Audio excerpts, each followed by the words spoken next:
कर्म ही पूजा है। ये वाक्य कई जरूरी जगहों पर लिखा होता है।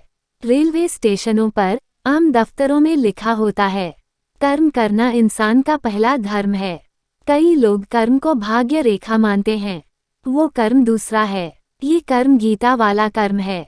गीता में लिखा है, कर्म ही श्रेष्ठ है, कर्म कर फल की इच्छा मत कर। कबीर ने अपनी वाणी में कर्म योग पर ही अपना तर्क दिया है। जो आदमी स्टेशन की ओर चल देता है उसको तो गाड़ी मिल सकती है, जो चला ही नहीं उसको तो मिल ही नहीं सकती। आर्य समाज का भी यही नियम है। कर्म करना इंसान का पहला लक्ष्य होना चाहिए। तकरीबन सब धर्म कर्म की व्याख्या करते हैं। अपना अपना ढंग है। आज तो विज्ञान का युग है, करने को ही कर्म कहते हैं। कहीं पर दुनिया में ऐसा नहीं लिखा है कि भाग्य के भरोसे रहो। कर्म करने से बड़ा आनंद मिलता है। दिशा सही हो तो और भी आनंद आता है। कर्म करने का तरीका भी होता है। कर्म करने से पहले ज्ञान का होना जरूरी है, फिर उसको मानना जरूरी होता है, फिर करना जरूरी होता है। कर्म तो सभी करते हैं।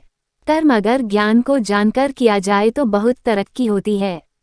कई लोग कर्म तो करते हैं मगर कभी कभी दिशाहीन हो जाते हैं। उनका कर्म ज्यादा सफल नहीं होता। पक्के इरादे से किया कर्म ही ज्यादा कारगर होता है। कई लोगों की शिकायत रहती है कि हम कर्म तो करते हैं मगर कामयाबी नहीं मिलती। उनकी दिशा में कोई खराबी जरूर होगी। सबको अच्छा गुरु मिलना आसान काम नहीं है। सुखी रहने के लिए अच्छे गुरु की तलाश जरूरी है। ऐसा ही नियम है। अच्छा साहित्य भी काम आता है।